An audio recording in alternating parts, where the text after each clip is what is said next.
আজকে সাবুদানার এমন এক রেসিপি শেয়ার করব যেটা একবার খাওয়ার পর স্বাদ মুখে লেগেই থাকবে। এর জন্য 1 কাপ সাবুদানা, বড় দানাই নেবে। সাবুদানাটা ধোবার কোনো দরকার নেই, জল দিয়ে ডুবিয়ে রাখতে হবে 3 থেকে 4 ঘন্টা। এইভাবে 4 ঘন্টা ডুবিয়ে রেখেছিলাম। এরপরে সাবুদানাগুলো ফুলে এরকম বড় বড় হয়ে গেছে আর একদম নরম হয়ে গেছে দেখুন। এবার একটা কড়ার মধ্যে নিয়ে নেব 1 লিটার গরুর দুধ, যে কোনো দুধ দিয়ে বানাতে পারবেন। দুধটাকে খুব ভালো করে ফুটিয়ে নিতে হবে। যখন দুধটা এরকম ফুটবে তখন আমাদের ভেজানো সাবুদানাগুলো দিয়ে দেব। সাবুদানা দিয়ে খুব ভালো করে 4 থেকে 5 মিনিট জাল করতে হবে। যখন দেখবেন হালকা একটু ঘন হয়ে আসছে, দিয়ে দেব কতগুলো ড্রাই ফ্রুট, যেমন আমন্ড আর সাথেই কাজু, আর দিয়ে দিচ্ছি কিশমিশ। দিয়ে দেবো ফ্লেভারের জন্য এলাচ। এখন সমস্ত কিছুকে ভালো করে নাড়াচাড়া করে মিশিয়ে নেব।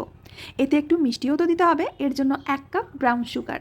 আর এটা না থাকলে নর্মালি চিনি বা গুড় দিলেও হবে। এটাকে আরও একটু আকর্ষণীয় করার জন্য কয়েক ধাকা কেশর দিয়ে দিলাম। ভালো করে নাড়াচাড়া করে নিয়ে একটা পাত্রের মধ্যে নামিয়ে নেব। ঠিক এরকম হালকা পাতলা অবস্থায় নামাবেন, দেখবেন যে ঠান্ডা হবার পর এটা জমে যাবে, মানে ঘন হয়ে যাবে। এই পায়েসটা খেতে এত স্বাদ, একবার খেলে বারবার খেতে ইচ্ছা করবে। রেসিপি ভালো লাগলে অবশ্যই লাইক, কমেন্ট, শেয়ার করবেন।